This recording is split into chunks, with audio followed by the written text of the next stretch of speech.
Apostolic Hub, connecting apostolic ministries to reach and keep the harvest.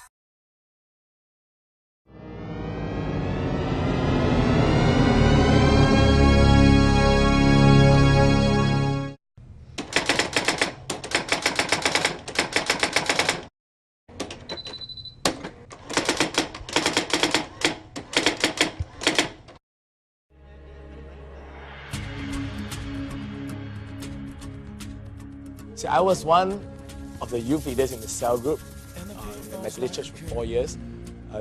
I was there before I came to Tabernacle of Joy. And just a little bit background of myself. I came from a good family background with nothing much troubling me at home. To add to that, God has really blessed me academically. In fact, I thought of myself as somebody that was really blessed and I had everything that I needed. But the Lord knew better. Many people think that coming to the Lord would mean that you would need an addiction to be set free from, or you have issues in the family, a broken family. But you see, the things that I dealt with were not externally and for the world to see. The things that I dealt with were hidden deep inside that only God knew. In actuality, even though I was serving in a ministry in the church, I was struggling.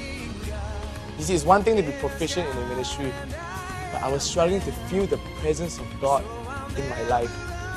And I always questioned, is God really real? And this went on for months. Serving in the ministry became a private struggle because I was serving without knowing whether God was there at all.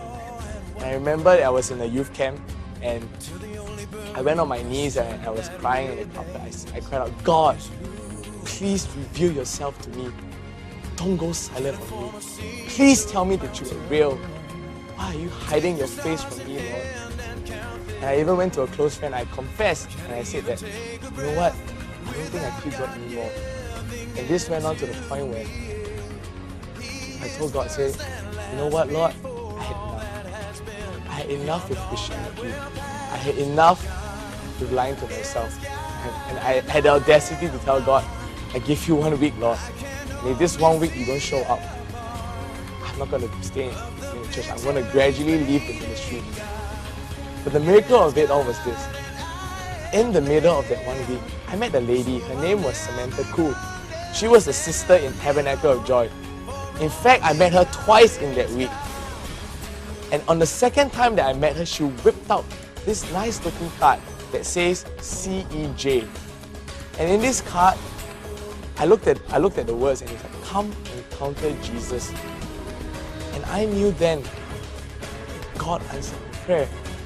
See, for somebody who has been searching for God so desperately, to see the words come encounter Jesus, I couldn't miss the opportunity of going to this event.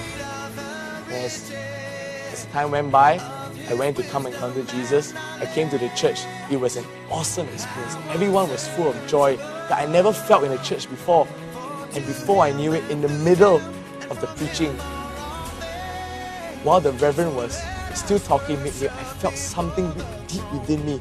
And he began to leap out. And he began to cry out and say, this is what you're looking for. And I felt the presence of God in this place. And from that day onwards, I knew I truly met Jesus. And it was that one encounter that forever changed my life. You see, you may not understand this, but being in the church for so long and being so dry, in CEJ is the first time I've ever felt Jesus so real. I left my previous church and I came to the Tabernacle of Joy, and my life was never the same again. I had grown spiritually in the 3 months I stayed here, more than I've ever had for the past 3 years in ministry. God has opened doors in my life and satisfied my deepest desires. And to be honest, nothing else truly satisfies me. There was this fire, there was this hunger and passion for God like never before. And Jesus began to reveal and help me overcome the hidden bad attitudes and habits in my life that I kept within, I could never expose out. And I no longer struggle with who I am.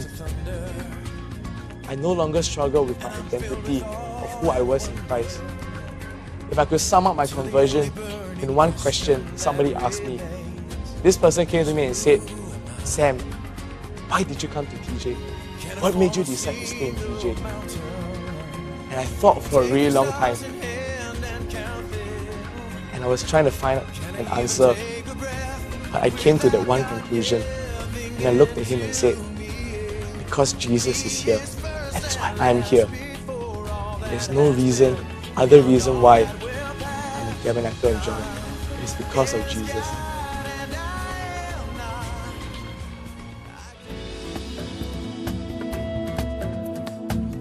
I said yes.